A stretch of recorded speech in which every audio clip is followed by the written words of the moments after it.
Football রেকর্ডের বরপুত্র বলা হয় লিওনেল মেসিকে। ফুটবল মাঠে লিওনেল মেসি গড়ছেন ভুরি ভুরি রেকর্ড। তবে এসব রেকর্ডের মাঝে ফুটবল মাঠে লিওনেল মেসির এমন এক রেকর্ড আছে যা ভাঙতে পারবে না নিকট ভবিষ্যৎ আর কোনো ফুটবলার।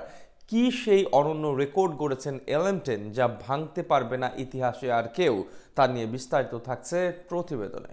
একটা বিশ্বকাপ জেতার আশায় নিজের জীবনটাও যেন বাজি ধরতে রাজি ছিলেন তিনি। কি করবেন? ৬,১৭৫ গ্রামের সোনার ট্রফিটা ছাড়া রোজারিও সোনার ছেলের শ্রেষ্ঠত্বকেই প্রশ্নবিদ্ধ করে রেখেছিলেন অনেকে। একটা বিশ্বকাপ জেতার আশায় ইউরোপ, আফ্রিকা, এমনকি নিজ মহাদেশেও চষে বেরিয়েছেন, কিন্তু সোনার ট্রফির বদলে সব জায়গায় ধরা দিয়েছে হতাশার মরীচিকা।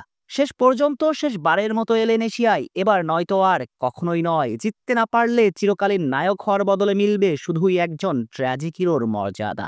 এশিয়া তাকে ফেরায়নি কাতার। সেখানে লেখা হলো এক আশ্চর্যের রাতের গল্প। আর এভাবেই সাধারণ একটা রাত অমর হয়ে গেল ক্যালেন্ডারের পাতায়। আর্জেন্টিনা ও বিশ্ব ফুটবলের ইতিহাসে ওই একজন পেলেন অমরত্ব।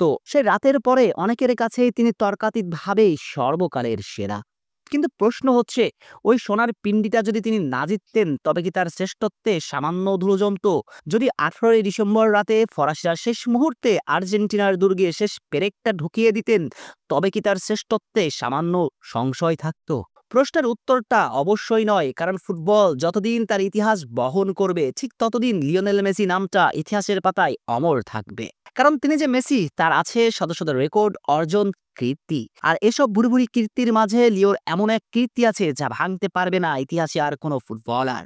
হ্যাঁ, আর্জেন্টাইন জাদুকর ইউরোপে থাকাকালীন ২০১৮-১৯ মৌসুমে যা করেছেন তা ইতিহাসে যে বিরল। অনেকেই হয়তো জানেন না, ওই এক মৌসুমে মেসি পুরো ফুটবলের সিলেবাসটাকে অদল বদল করেছেন, ফুটবলকে নতুনভাবে সংজ্ঞায়িত করেছেন। কারণ ওই মৌসুমে যে কাতালান জার্সিতে এলেন ৫০ ম্যাচ খেলে করেছেন ৫১টি গোল, সঙ্গে ছিল ১৯খানা অ্যাসিস্ট, অর্থাৎ ৭০ গোলে সরাসরি জড়িত ছিলেন আর্জেন্টাইন ক্যাপ্টেন।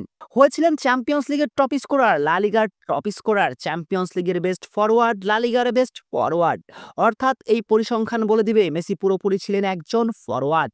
অর্থাৎ এই পরিসংখ্যান বলে দেয় মেসি ওই মৌসুমে পুরোপুরি একজন ফরওয়ার্ডের কাজটাই করেছেন। কিন্তু আপনি জানলে আশ্চর্য হয়ে যাবেন, ওই মৌসুমে মেসি শুধু বেস্ট ফরওয়ার্ডের অ্যাওয়ার্ডটাই জিতেই থেমে থাকেননি, বরং সে মৌসুমে বেস্ট প্লেমেকিং এর অ্যাওয়ার্ডটাও মেসি পকেটে তুলেছেন।